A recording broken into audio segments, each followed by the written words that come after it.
La aterosclerosis es una enfermedad que va afectando a las arterias. Se caracteriza por la acumulación de la placa aterosclerótica en el interior de las arterias, lo que con el tiempo puede estrechar o obstruir el flujo sanguíneo. La placa aterosclerótica está compuesta principalmente por colesterol, grasa, calcio y otros elementos. Se acumula en la capa íntima de las arterias, conocida como la capa íntima. A medida que la placa se acumula, las arterias se vuelven más rígidas y estrechas, lo que puede reducir el flujo sanguíneo y dificultar el suministro de oxígeno y nutrientes a los órganos y tejidos del cuerpo. Existen diferentes tipos de enfermedades cardiovasculares. La primera de ellas es la enfermedad cerebrovascular, que implica la acumulación de placa en las arterias que irrigan al cerebro. Esto puede ocasionar accidentes cerebrovasculares. La siguiente es la enfermedad vascular renal, que es la acumulación de placa en las arterias renales que pueden dañar la función de los riñones. Y por último, tenemos la enfermedad arterial aórtica, que la aorta es la arteria principal que lleva sangre desde el corazón al resto del cuerpo, por lo cual puede llevar a aterosclerosis en esta arteria central. El desarrollo de la aterosclerosis comienza en la infancia, junto con la arteria grasa, y es considerado un proceso reversible. En la adolescencia, las lesiones aumentan con la acumulación lipídica y se forman las primeras placas fibrosas. En los años siguientes, las placas fibrosas se agrandan, sufren calcificación, así provocando hemorragia, ulceración o rotura y trombosis. La oclusión trombótica es la que precipita el evento clínico. La aterosclerosis es una afección frecuente, la cual aparece como una sustancia pegajosa llamada placa. Esta se acumula en el interior de las arterias, se desarrolla lentamente y a medida que el colesterol, la grasa, las células sanguíneas y otras sustancias de la sangre forman una placa. Cuando la placa se acumula, provoca un estrechamiento de las arterias. A esto reduce el suministro de sangre con alto contenido de oxígeno a los tejidos de los órganos vitales del cuerpo. La reducción del flujo de sangre puede conducir a síntomas como la angina. En caso de que la placa se rompa, puede formar un coágulo de sangre, el cual puede bloquear la arteria por completo o trasladarse a otras partes del cuerpo. Los bloqueos, ya sean completos o incompletos, pueden causar complicaciones que incluyen ataques cardíacos, accidentes cerebrovasculares, demencia vascular y disfunción eréctil, o pérdida de una de las extremidades. La aterosclerosis puede provocar la muerte o una discapacidad como mínimo. Bioquímicamente hablando, hay distintos tipos de lipoproteínas que apoyan el colesterol. Entre ellas está la LDL colesterol, la cual es una lipoproteína de baja densidad y es la que se encarga de llevar el colesterol del hígado al resto del cuerpo, mientras que está la HDL colesterol, la cual su función es recoger el colesterol de los tejidos y llevarlo al hígado. Sabiendo que esto, podemos mencionar que la obstrucción de una arteria o de un vaso sanguíneo se debe a ateromas, los cuales son formados por las placas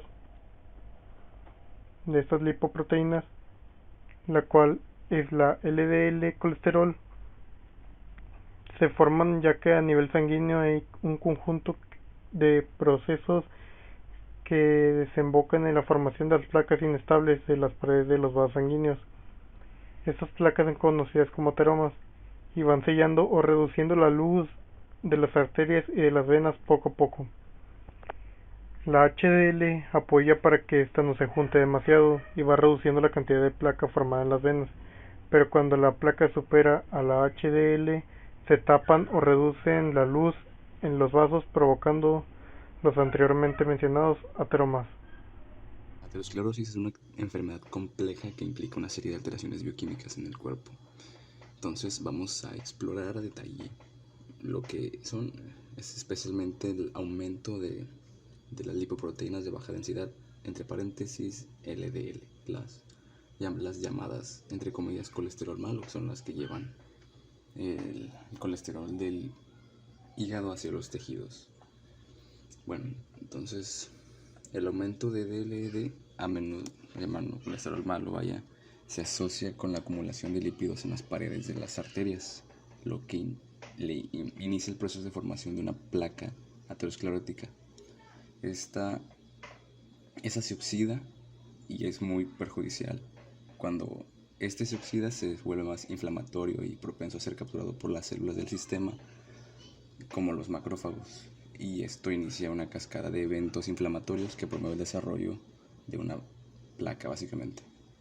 La inflamación crónica, es una distintiva de la aterosclerosis. Debido al LDL oxidado, las arterias responden al sistema inmune atrayendo células inflamatorias que vuelven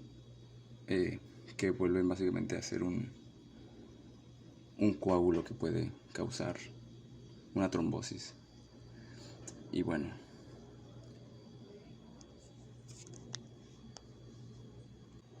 otra alteración es la disminución de ácido nítrico. De óxido nítrico, esta molécula es la que dilata los vasos sanguíneos. Entonces, en ausencia de este óxido nítrico, el vaso se hace cada vez más pequeño, provocando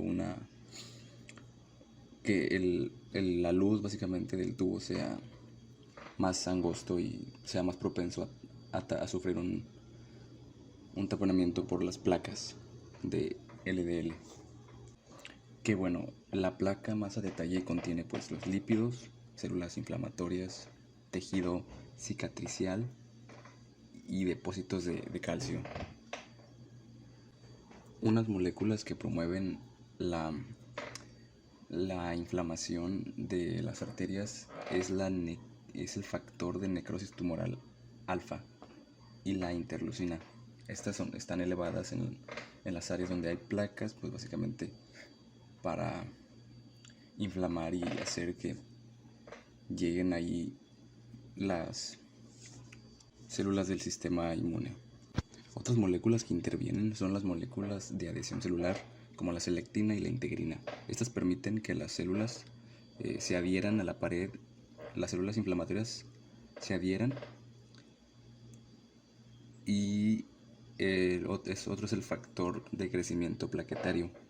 Ese promueve una proliferación de las células musculares en las paredes arteriales, lo que es crítico porque la formación de esas placas puede provocar la desgarración de dichas células lisas, y ya antes mencionado se puede producir una trombosis. Para comprender los factores de riesgo de la aterosclerosis hay que entender que el endurecimiento de las arterias no sucede de un día para otro, sino que se va generando con el tiempo por la acumulación que llega a tener. Otros factores también llegan a aumentar el riesgo de aterosclerosis, los cuales son los siguientes: antecedentes familiares de enfermedades cardíacas tempranas. Algunos genes familiares heredados pueden llegar a aumentar el riesgo de padecer una, en especial si se tiene un trastorno hereditario como la hipercolesterolemia familiar. La alimentación poco saludable. Al ingerir muchos alimentos en exceso con alto contenido de grasas saturadas, pueden llegar a aumentar considerablemente los niveles de colesterol y, posterior a esto, aumentar la probabilidad de una aterosclerosis. La diabetes puede tener como resultado el daño a la capa interna de algunas arterias y llegar a la acumulación de la placa por los niveles altos de azúcar en sangre. Tener la presión alta. La hipertensión arterial acelera la acumulación de LDL, permitiendo que el colesterol sea alto en niveles de sangre. Además, la presión arterial alta puede llegar a dañar las paredes arteriales, permitiendo que las placas se vayan acumulando. La insuficiencia renal crónica. Promueve la aterosclerosis por medio de varios mecanismos, como la agravación de la hipertensión arterial, la disminución de apolipoproteínas, resistencia a la insulina y el aumento de las concentraciones de lipoproteínas. Niveles altos de proteína C reactiva. La concentración de PCR es empleada como marcador de aterosclerosis, ya que su concentración se correlaciona con el grosor interno y con depósitos calcificados en el complejo íntima media. La obesidad es un factor de riesgo que se relaciona con la hipertensión, hipercolesterolemia y la diabetes. Estas condiciones producen resistencia a la insulina en los tejidos periféricos y provocan una hiperinsulinemia compensadora.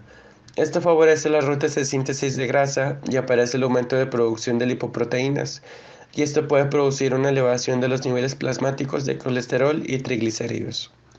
La apnea del sueño. La obstrucción completa o parcial de la vía aérea superior está asociada a múltiples factores de daño endotelial y aterosclerosis.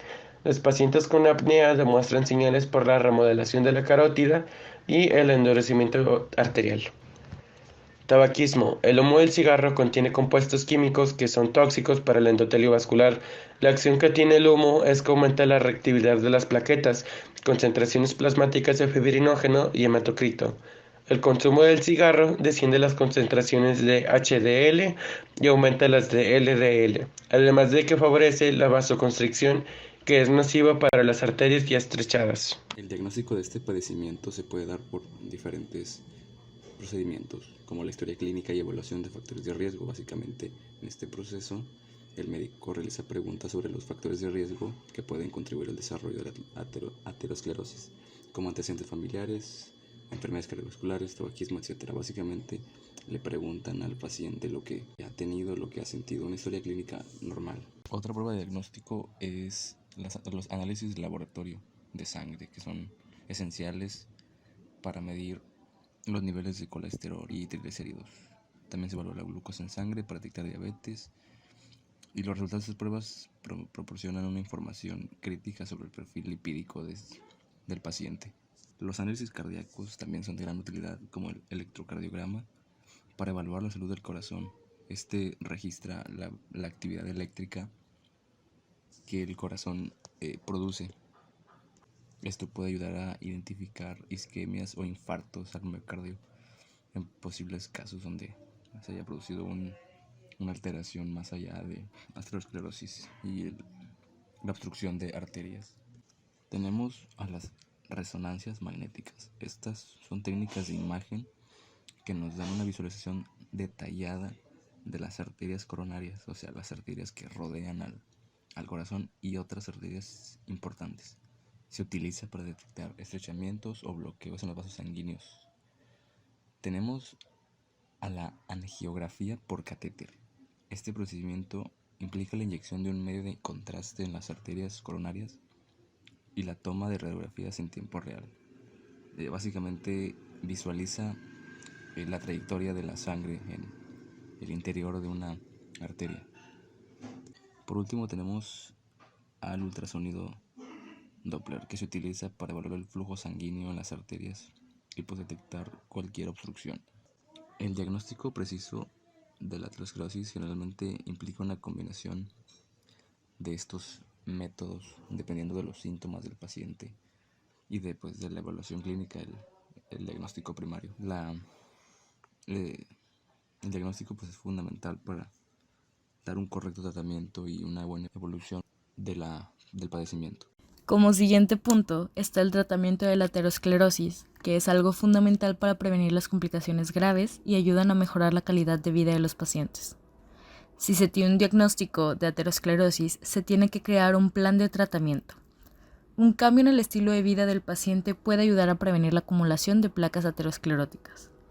Los cambios en el estilo de vida que se pueden hacer son los siguientes: elegir alimentos saludables, tener actividad física, mantener un peso saludable, controlar la ingesta de alcohol, dejar de fumar o evitar el humo de segunda mano y controlar el estrés. Como siguiente punto están los medicamentos que pueden ayudar con el control de factores de riesgo. Medicamentos que suelen ser utilizados en el tratamiento de aterosclerosis o enfermedades relacionadas son los siguientes.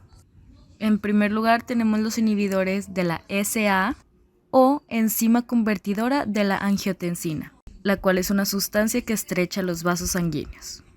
Los betabloqueadores, antiplaquetarios o anticoagulantes, los bloqueadores de los canales de calcio, medicamentos del control del azúcar en sangre, nitratos, ranolacina, estatinas, entre otros medicamentos de reducción del colesterol. Y como último medicamento tenemos los medicamentos trombolíticos o rompecoágulos. El último punto a tratar sobre los tratamientos de la aterosclerosis son los procedimientos o cirugías, ya que lo más probable es que se necesite un procedimiento quirúrgico para tratar este tipo de enfermedades. El tipo de cirugía que se realice dependerá completamente de las arterias afectadas a causa de la aterosclerosis. Dentro de estos procedimientos o cirugías tenemos la intervención coronaria percutánea o PCI, que es un procedimiento que abre las arterias bloqueadas o estrechadas a causa de la acumulación de placas ateroscleróticas. El siguiente es un bypass o cirugía de revascularización miocárdica. Este procedimiento mejora el flujo sanguíneo hacia el corazón utilizando arterias de la pared torácica o venas de las piernas para evitar el paso por las arterias bloqueadas. La cirugía para bajar de peso puede ayudar a reducir la inflamación, lo cual lleva a la acumulación de placas en personas con obesidad. Y por último tenemos la angioplastía. Esta abre las arterias bloqueadas y es el procedimiento más usado por los médicos para la enfermedad.